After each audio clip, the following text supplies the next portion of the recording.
আসসালামু আলাইকুম। আশা করি সকলে ভালো আছেন। অধিকৃত জাপোরিজিয়া অঞ্চলে রাশিয়ার একটি জ্বালানিবাহী ট্রেনে আক্রমণ করে সেটিকে পুরোপুরি ডিস্ট্রয় করে দেয় ইউক্রেনীয় বাহিনী এবং ইউক্রেনের প্রেসিডেন্ট গর্বভরে সেটি বলেন যে তাদের সৈন্যরা একটি দুর্দান্ত অপারেশন পরিচালনা করেছে এবং এটি সাকসেসফুল। বন্ধুরা, জাপোরিজিয়া অঞ্চলে রেল অবকাঠামো থেকে শুরু করে এখানে যে সকল জ্বালানি পরিবহন ওয়াগন সেগুলোকে টোটালি ডিস্ট্রয় করে দেওয়া হয়েছে। বন্ধুরা, এটি গর্বভরে বলার পর প্রতীক্ষায় ছিল কখন রাশিয়া তার পাল্টা আক্রমণ পরিচালনা করে।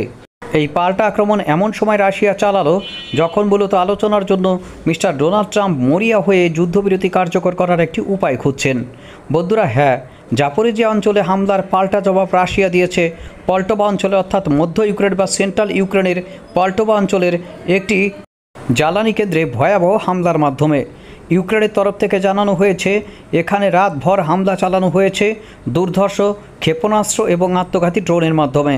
পোল্টোভা অঞ্চলে দুর্ধর্ষ ক্ষেপণাস্ত্র হামলার মাধ্যমে এখানকার জ্বালানি কেন্দ্রটিকে একেবারে ডিস্ট্রয় করে দেওয়া হয়।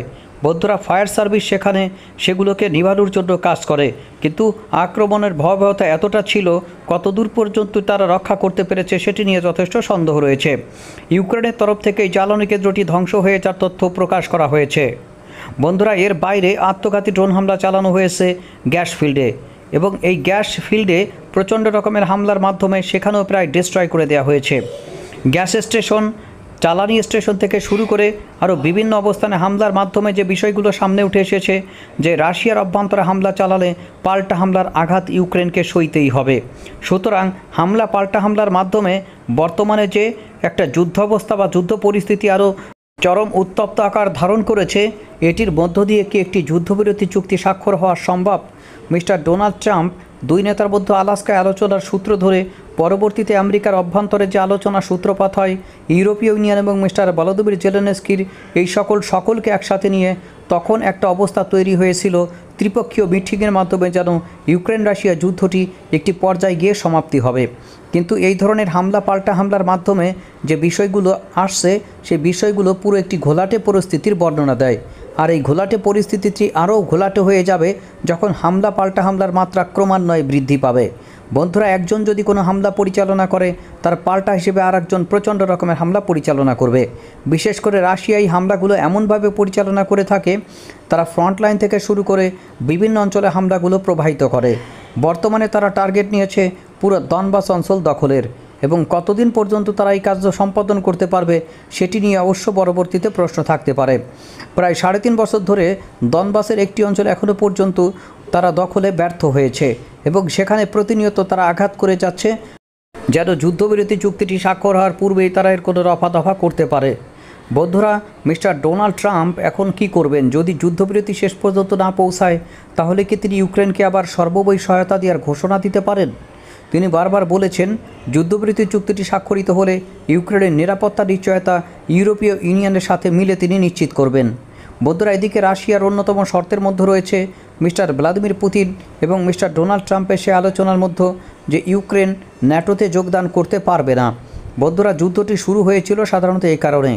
আবার ইউক্রেনকে আশ্বস্ত করার জন্য মিস্টার ডোনাল্ড ট্রাম্পের অন্যতম দূত মিস্টার স্টিভ উইটকফ বলেছেন যে ইউক্রেনকে ন্যাটোর মতো করেই প্রায় কাছাকাছি নিরাপত্তা দেওয়া হবে এবং এ ব্যাপারে মিস্টার ভ্লাদিমির পুতিনের নাকি সম্মতি ছিল।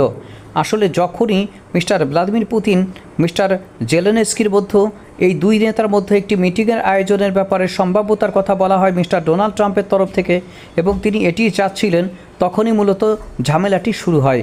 Mister Vladimir Putin mister Volodymyr জেলেনস্কির সামনাসামনি তিনি বসতে চান না।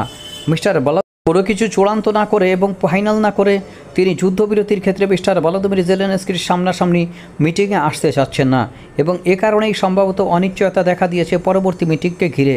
এ ব্যাপারে মিস্টার ডোনাল্ড ট্রাম্পও বলেছেন যে মিস্টার ভলোদিমির জেলেনস্কির সাথে মিটিংয়ে তেমন কোনো আগ্রহ নাই মিস্টার ভলোদিমির জেলেনস্কির অন্যতম প্রতিদ্বন্দ্বী মিস্টার ভ্লাদিমির পুতিনের। অর্থাৎ মিস্টার ডোনাল্ড ট্রাম্প যখনই ভলোদিমির জেলেনস্কির সাথে একটি মিটিংয়ের উদ্যোগ গ্রহণ করেছেন তখনই অনিশ্চয়তা এসে ভর করেছে মিস্টার ভ্লাদিমির পুতিনের মধ্যে এবং দেখা যাক কোন পর্যায়ে গিয়ে একটি ফাইনালাইজড করার পর হয়তো মিস্টার ভলোদিমির জেলেনস্কির সাথে একটি আলোচনার সূত্রপাত হতে পারে। বন্ধুরা, এরই মধ্যে দুই দেশ একে অপরের বিরুদ্ধে তোপ দিকে চলছে, যুদ্ধের হুঙ্কার বাজিয়ে চলছে। আর তারই অংশ হিসেবে এই জাপোরিজিয়া অঞ্চলে ইউক্রেনের আত্মঘাতী ড্রোন হামলার মাধ্যমে রাশিয়ার এই জ্বালানি বহরটিকে উড়িয়ে দেওয়া আর পাল্টা হিসেবে পোল্টোভা অঞ্চলে ইউক্রেনের একটি জ্বালানি স্টেশন পুরোপুরিভাবে ধ্বংস করে দেওয়া।